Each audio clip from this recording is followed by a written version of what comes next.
नमस्कार बंधू भगिनींनो, आपलं सगळ्यांचं सहर्ष स्वागत आहे स्वास्तिकम या माझ्या चॅनलवर। आज मी आपल्यासाठी नवरात्रीतील 9 दिवसांचा पाठ हे पुस्तकातील पुढील सप्तशतीचा अध्याय घेऊन आलेली आहे। आज आपल्या सगळ्यांनाच माहिती आहे आजचा 8वा दिवस आहे, तर आपण अध्याय सुरू करायच्या आधी देवीला नैवेद्य अर्पण करूया।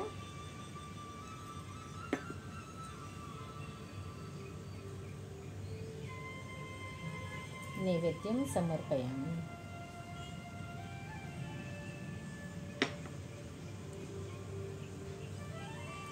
नैवेद्यम समर्पयामि। नैवेद्यम समर्पयामि। माझे ओळखीचे जे एक सबस्क्रायबर आहेत माझे, त्यांनी मला विचारलं होतं की तुम्ही रोज त्यांना दूध ठेवता इथे नैवेद्यामध्ये, जेव्हा पण व्हिडिओज बनवता तेव्हा रोजचं तुम्ही दुधाचं नैवेद्य ठेवता, मग ते दूध काय करता? तर ते दूध मी जेव्हा पण कुठलंही व्हेजिटेरियन जेवण बनवत असेल तर चपातीच्या पिठामध्ये मी टाकते किंवा मग चहामध्ये, शक्यतो चपातीमध्ये टाकते मी, जेणेकरून त्या दुधामध्ये जे पण ऊर्जा आलेली आहे या पठणाची ती आपल्या फॅमिलीतल्या लोकांना सुद्धा त्यांच्यापर्यंत ती ऊर्जा पोहोचू दे म्हणून हे जे पाणीचं ग्लास आहे हे मी माझे जे पाणीचं माठ आहे त्याच्यामध्ये मी टाकते, ज्याच्याने घरातील प्रत्येक माणसाला त्याची ऊर्जा प्राप्त होते। तर चला मग आजच्या व्हिडिओ सगळ्यात आधी देवीला वळवून घेते।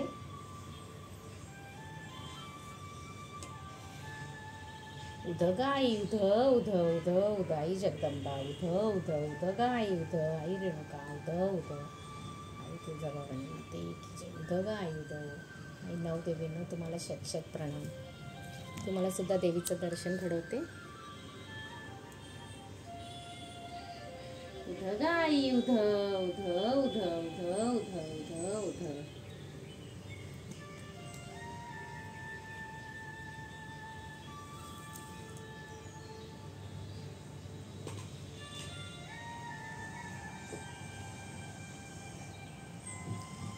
उध गाई उध उध उध उध उध उध।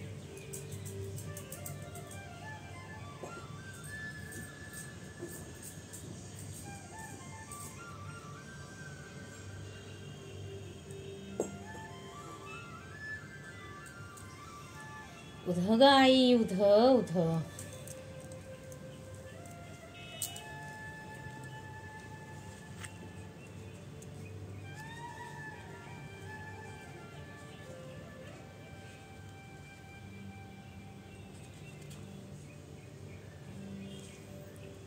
काल आपण अध्याय 9वा केला होता, निशुंभ वध। आज आपण करणार आहोत 10वा अध्याय। 10वा आणि 11वा अध्याय मी आज घेणार आहे आणि उद्याच्या दिवशी 2 अध्याय आहेत, मग हे सप्तशतीचं पाठचं संपूर्ण होईल। तर चला मग आजच्या व्हिडिओ सुरुवात करते। श्री गणेशाय नमः। श्री सरस्वतीभ्यो नमः। आज हे जे दोन्ही अध्याय आहे हे कंबाईन करून मी एकच व्हिडिओ बनवणार आहे, ज्याच्यामध्ये अध्याय 10वाही असेल आणि अध्याय 11वाही असेल। तर आपण सगळ्यांनीच तो व्हिडिओ बघावा नक्कीच।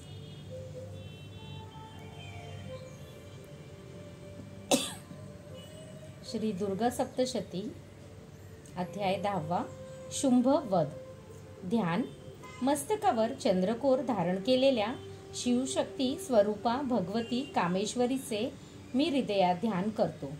तिची कांता तप्त सुवर्णासमान सुंदर व तेजस्वी असून सूर्य, चंद्र व अग्नी हे तिचे 3 डोळे आहेत। तिने आपल्या मनोहर हातात धनुष्य, बाण, अंकुश, पाश व शूल ही आयुधे धारण केली आहेत। ऋषी सुरताला म्हणाले, हे राजा, रणाकणात आपल्या प्राणप्रिय बंधू मरण पावला असून दैत्यांच्या सैन्याचाही संहार होत आहे। हे पाहून संतापलेला शुंभ चंडिकेला उद्देशून म्हणाला, हे दृष्टदुर्गे, तू बळाचा अभिमान धरून व्यर्थ घमेंड करू नकोस, कारण तू स्वतःला मोठी पराक्रमी समजतेस।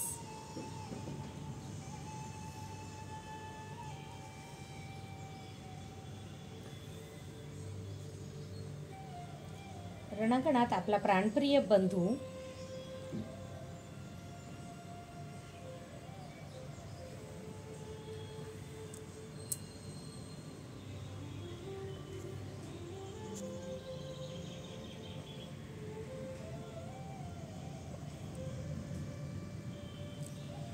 सॉरी 2 मिनिटांसाठी व्हिडिओ पॉज करावा लागला। रणांगणात आपला प्राणप्रिय बंधू मरण पावला असून दैत्यांच्या सेनेचाही संहार होत आहे।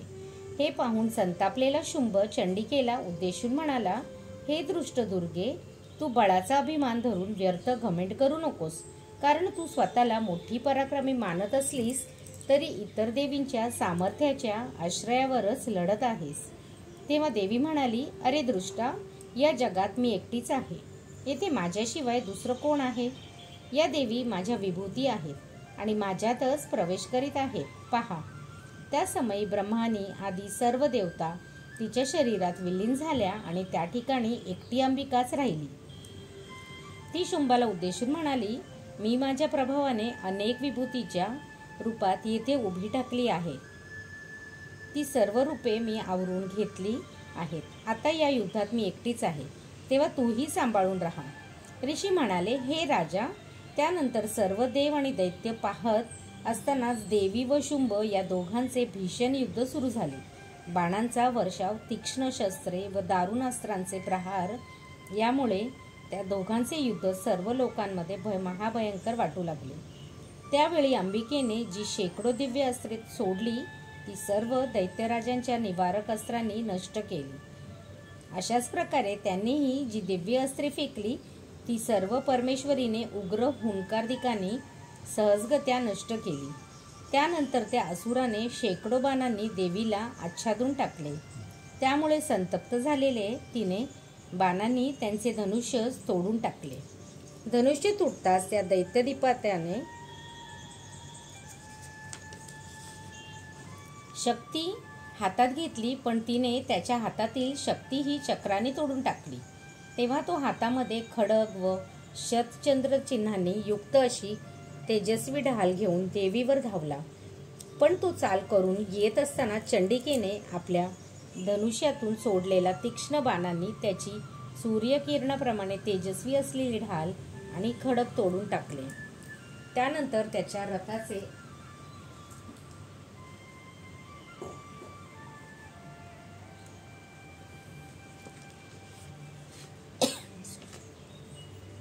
सूर्यकिरणाप्रमाणे तेजस्वी असलेली ढाल आणि खडग तोडून टाकले। त्यानंतर त्याच्या रथाचे अश्व व सारथीही नष्ट केले। तेव्हा अश्व, धनुष्य व सारथीहीन अशा त्या दैत्याने तिला मारण्यासाठी महाभयंकर मुदगल हाती घेतला। पण त्या मुदगलाचा आघात होण्याआधीच तिने तीक्ष्ण बाणांनी त्याचे तुकडे केले। तेव्हा तो मूठ उगारून तिच्या अंगावर धावला। त्याने तिच्या छातीवर मुष्टीप्रहार केला। तेव्हा तिनेही त्याच्या छातीवर लाथ मारली। त्या लताप्रहाराने दैत्यराज शुंभ जमिनीवर पडला, परंतु पुन्हा उठून उभा राहिला। मग त्याने तिला उचलून एकदम आकाशातच उडवून टाकली। पण चंडिका अध्यांतरी राहूनही त्याच्याशी लढत होती। त्या दोघांनी आकाशामध्ये सिद्ध व मुनिजन यांना आश्चर्य वाटेल असे युद्ध केले। तेथे बराच वेळ बाहुयुद्ध केल्यावर देवीने त्याला वर उचलून गरागरा फिरवले आणि खाली जमिनीवर फेकले। पण धरणीवर आदळूनही तो दुष्टात्मा दैत्यमूठ उगारून तिचा वध करण्यासाठी पुन्हा वेगाने धावला। तेव्हा त्या दैत्य सम्राटाला आपल्याकडे येत असलेला पाहून देवीने आपल्या त्रिशूळाने त्याची छाती भेदून त्याला जमिनीवर पाडले।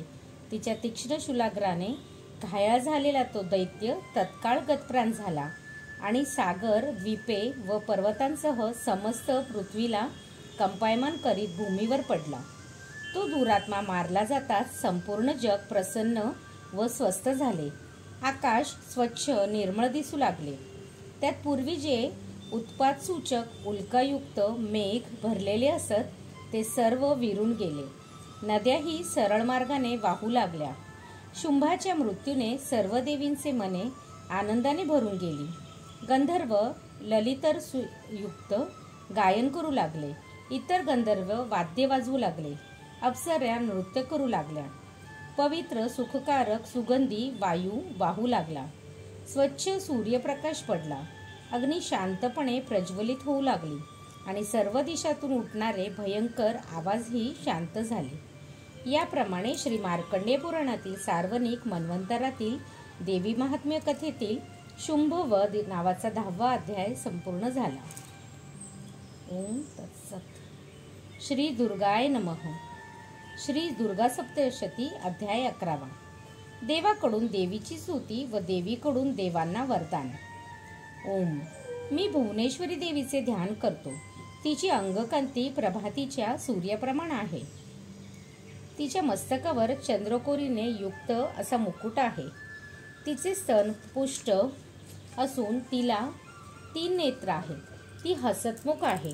तिने आपल्या हातात पाश व अंकुश धारण केले असून तिचे अन्य 2 हात अभयमुद्रा व वरमुद्रा यांनी शोभून दिसत आहेत. मेधार ऋषी सुरताला म्हणाले, हे राजा, देवीकडून दैत्याधिपती शुंभ मारला गेल्यावर इंद्रादी देवांनी अग्नीला पुढे करून त्या कात्यायनी देवीची स्तुती आरंभली. त्या समयी अभिष्टप्राप्ती झाल्यामुळे त्यांच्या प्रफुल्लित मुखकमळांच्या प्रकाशाने दिशा उजळून निघाल्या होत्या. देव म्हणाले, हे शरणागतांनी पीडा हरण करणाऱ्या देवी, तू आमच्यावर प्रसन्न हो. हे जगन्माते प्रसन्न हो. हे विश्वेश्वरी, या विश्वाचे रक्षण कर. हे देवी, तूच चराचर जगताची अधीश्वरी आहेस. तूच या जगाचा एकमात्र आधार आहेस, कारण पृथ्वी रूपात तूच स्थित आहेस. जल रूपात स्थित राहून तू सर्व जगाला तृप्त करतेस. तुझा पराक्रम अनलुंघनीय आहे. हे देवी, तू अनंत बलाने संपन्न वैष्णवी शक्ती आहेस.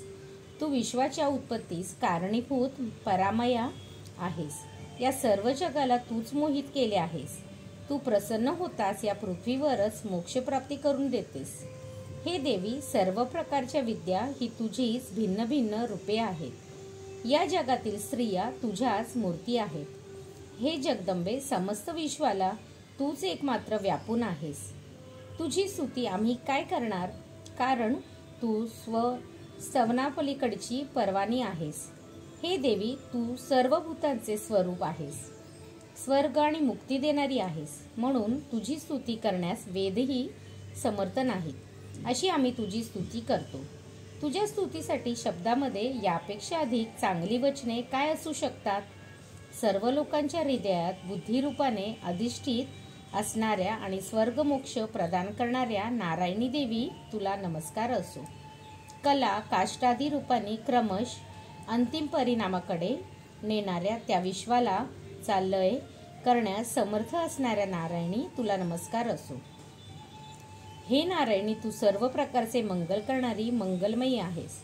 तू कल्याणकर्ती शिवा आहेस. सर्व प्रकारचे पुरुषार्थ साधून देणाऱ्या व शरणागतांचे रक्षण करणाऱ्या त्रिनयना गौरी, तुला नमस्कार असो. हे नारायणी, तू सृष्टीची उत्पत्ती, पालन व संहार करणारी शक्ती आहेस. तू सनातन 3 गुणांचे आश्रयस्थान व सर्व गुणमयी आहेस. तुला नमस्कार असो. शरण आलेल्या दीनदुबळ्यांचे रक्षण करण्यात अत्यंत तत्पर असणाऱ्या या आणि सर्वांचे दुःख दूर करणाऱ्या नारायणी देवी, तुला नमस्कार असो. ब्रह्माणीचे रूप धारण करून हंसयुक्त विमानात बसणाऱ्या आणि कुशामिश्रित जल कमंडलूतील मंत्रोक्त जलदर्भाने शिंपडणाऱ्या नारायणी, तुला नमस्कार असो. माहेश्वरी रूपाने त्रिशूळ, चंद्र व सर्प धारण करणाऱ्या आणि महावृषभावर स्वार होणाऱ्या नारायणी, तुला नमस्कार असो. निष्पाप असे कौमारी रूप धारण करणाऱ्या, हाती महाशक्ती धरणाऱ्या आणि मयूर कुकुट यांनी वेशीट अशा नारायणी, तुला नमस्कार असो. शंख, चक्र, गदा आणि शांख, धनुष्य अशी उत्तम आयुधे धारण करणाऱ्या वैष्णवी रूप नारायणी, तू आमच्यावर प्रसन्न हो. तुला नमस्कार असो. हातामध्ये भयंकर चक्र घेऊन आपल्या दाढेवर पृथ्वी उचलून धरणाऱ्या वाराही रूप कल्याणमयी नारायणी, तुला नमस्कार असो. अतिशय उग्र असे नरसिंह रूप धारण करून दैत्यांचा नाश करण्यास उद्युक्त झालेल्या आणि त्रैलोक्याचे रक्षण करण्यास सदैव तत्पर अशा नारायणी तुला नमस्कार असो. मस्तकावर मुकुट व हातात महावज्र धारण करणाऱ्या, सहस्र नयनांनी दैदिप्यमान दिसणाऱ्या आणि वृतासुराचे प्राण हरण करणाऱ्या इंद्रशक्ती रूपा ऐंद्री नारायणी तुला नमस्कार असो. दैत्यांच्या मोठ्या सैन्याचा संहार करणाऱ्या, भयंकर स्वरूप धारण करून विकट गर्जना करणाऱ्या शिवदूती स्वरूपिणी नारायणी तुला नमस्कार असो. दाढामुळे विक्राळ, मुखाची वाटणारी, नरमुंडा माळाने विभूषित आणि मुंडासुराचा वध करणारी चामुंडा रूपी नारायणी तुला नमस्कार असो. लक्ष्मी, लज्जा, महाविद्या, श्रद्धा, पुष्टी, स्वधा, दुर्वा, महारात्री व महाविद्या रूपिणी नारायणी तुला नमस्कार असो. मेधा, सरस्वती, वरा, वार्भवी, तामसी, नियता व ईशा रूपिणी नारायणी तुला नमस्कार असो. सर्व स्वरूपा सर्वेश्वरी व सर्व प्रकारच्या शक्तींनी संपन्न अशा दिव्य रूपिणी दुर्गादेवी तुला नमस्कार असो. तू सर्व प्रकारच्या भयापासून आमचे रक्षण कर. हे कात्यायनी, 3 नेत्रांनी सुशोभित असे तुझे सौम्य मुख सर्व प्रकारच्या भयांपासून आमचे रक्षण करो. तुला नमस्कार असो. हे भद्रकाली, प्रखर ज्वालामुळे भयंकर उग्र वाटणारा आणि सर्व असुरांचा नाश करणारा तुझा त्रिशूळ भीतीपासून आमचे रक्षण करो. तुला नमस्कार असो. हे देवी, जी आपल्या ध्वनीने सर्व जगाला व्यापून दैत्यांचे तेज नष्ट करते, ती तुझी दिव्य घंटा माता जशी पुत्रांचे रक्षण करते तसे पापांपासून आमचे रक्षण करते. हे चंडिके, ज्याला असुरांचे रक्त व मेद लागलेले आहे, ते तुझ्या हातात शोभणारे उज्ज्वल खडग आम्हाला मंगलप्रद हो. आम्ही तुला नमस्कार करतो. हे देवी, तू प्रसन्न झालीस तर सर्व रोगांचा नाश करतेस, पण रागावलीस तर सर्व इष्ट कामनाही नष्ट करतेस. जे तुला शरण येतात त्यांच्यावर संकटे येतच नाही आणि तुला शरण आलेल्या लोक इतरांना आश्रय देणारे होतात. हे देवी अंबिके, तू आपले स्वरूप अनेक विभूतींमध्ये विभक्त करून या धर्मद्रोही दैत्यांचा आज जो संहार केलास, तो तुझ्याशिवाय दुसरा कोण करू शकेल. ज्यात विवेकरूपी दीप आहे, अशा विद्यांमध्ये, शास्त्रांमध्ये आणि आदिवाक्यात तुझ्याशिवाय अन्य कोणाचे वर्णन आहे. तसेच या विश्वाला अज्ञानमय घोर अंधकाराने परिपूर्ण भरलेल्या अशा ममतारूपी दरीत वारंवार फिरावयास लावणारी तुझ्याशिवाय अन्य कोणती शक्ती आहे. जेथे राक्षस आहेत, भयंकर विषारी सर्प आहेत, शत्रू आहेत, चोर लुटाऱ्यांची सैन्य आहेत, वनवा पेटलेला आहे, अशा ठिकाणी व समुद्रातही उपस्थित राहून तू विश्वाचे म्हणजे भक्तांचेच रक्षण करतेस. हे विश्वेश्वरी, तू विश्वाचे पालन पोषण करतेस. तू विश्वात्मिका आहेस म्हणून विश्वाला धारण करतेस. तू भगवान विश्वनाथालाही वंदनीय आहेस. जे लोक तुझ्यासमोर भक्तीने नतमस्तक होतात ते समस्त विश्वाला आश्रय देणारे होतात. हे देवी, तू आमच्यावर प्रसन्न हो. यावेळी असुरांचा वध करून तू ज्याप्रमाणे आमचे रक्षण केलेस तसेच शत्रूंपासून आमचे नेहमी रक्षण कर. जगातील सर्व पापे नष्ट कर.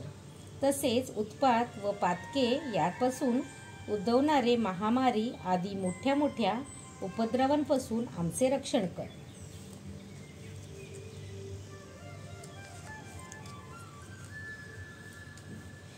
हे विश्वाची आर्तता पीडाहरण करणारी देवी, आम्ही तुझ्या चरणांवर नतमस्तक आहोत. तू आमच्यावर प्रसन्न हो. त्रैलोक्यात वास करणाऱ्या सर्वांनाच पूज्य असणाऱ्या परमेश्वरी, तू सर्व लोकांना वरदायिनी हो. तेव्हा देवांच्या स्तुतीने प्रसन्न झालेली देवी म्हणाली, हे सुरगणांनो, मी तुम्हाला वर देण्यास उत्सुक आहे. तरी तुमच्या मनात जी इच्छा असेल तो वर मागा. जगावर उपकार करण्यासाठी उपयुक्त असा वर मी अवश्य देईन. देव म्हणाले, हे अखिलेश्वरी, हे त्रैलोक्याची ईश्वरी, तू याचप्रमाणे तिन्ही लोकातील सर्व बाधांचे, दुःख, संकटांचे निरसन कर आणि आमच्या शत्रूंचा नाश करीत राहा. देवी म्हणाली, देव हो, वैवस्त मन्वंतरातील 28व्या युगात शुंभ व निशुंभ नावाचे अन्य 2 महादैत्य निर्माण होतील, तेव्हा मी नंदगोपाच्या घरी त्यांची पत्नी यशोदा हिच्या गर्भातून अवतीर्ण होऊन विंध्य पर्वतात जाऊन राहीन व त्या दोन्ही असुरांचा नाश करीन. त्यानंतर मी पुन्हा एकदा अत्यंत भयंकर रूप घेऊन पृथ्वीवर अवतार घेईन आणि वैप्रचित्त नामक दानवाचा नाश करीन. त्या दानवांचा भक्षण करताना माझे दात डाळिंबाच्या फुलासारखे लाल होतील. तेव्हापासून स्वर्गामध्ये देव आणि मृत्यूलोकात मानव रक्तदंतिका या नावाने माझी नेहमी स्तुती करतील. त्यानंतर 100 वर्षे दुष्काळ पडून पाण्याचा अभाव होईल. तेव्हा मुनिजनांनी स्तुती केल्यावर मी पृथ्वीवर अयोनिजा स्वयंभू अशी प्रकट होईन. माझ्या 100 नेत्रांद्वारे त्या मुनींकडे कृपादृष्टीने पाहीन. तेव्हापासून लोक शताक्षी या नावाने माझी कीर्ती गातील. त्यावेळी मी वृष्टी करून माझ्या शरीरातील उत्पन्न झालेला प्राणधारक अशा शाकांनी म्हणजे भाज्यांनी सर्व लोकांचे, प्राणीमात्रांचे व देवांचे भरणपोषण करीन. तसे केल्याने मी पृथ्वीवर शांखभरी या नावाने विख्यात होईन. त्याच अवतारात मी दुर्गम नामक महादैत्याचा वध करीन. त्यामुळे मी दुर्गादेवी म्हणून विख्यात होईन.